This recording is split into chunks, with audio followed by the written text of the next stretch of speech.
Саламатсыздар ма, құрметті оқушылар? Бүгін біз алгебра 7-ші сынып 6-113-ші есепті шығарамыз. Бұл жерде теңдеуді шешу қажет. Бұл теңдеуді шешу үшін мына екі өрнектің қосындысының квадраты және екі өрнектің айырмасының квадратын ашу керек.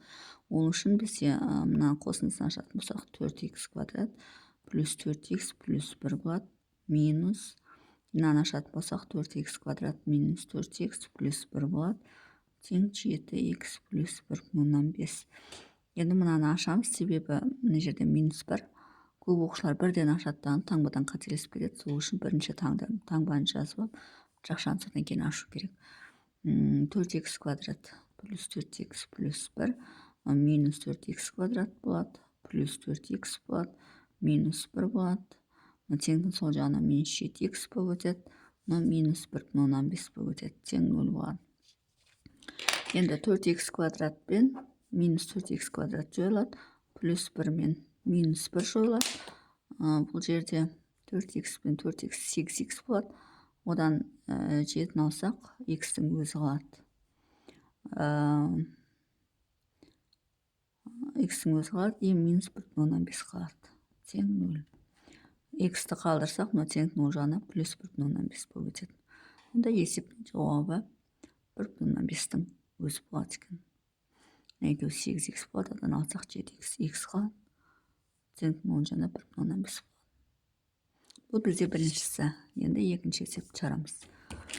Екінші есепте бізде 9х 3 плюс х минус 3х плюс 4-тің квадраты тең 2х минус 14.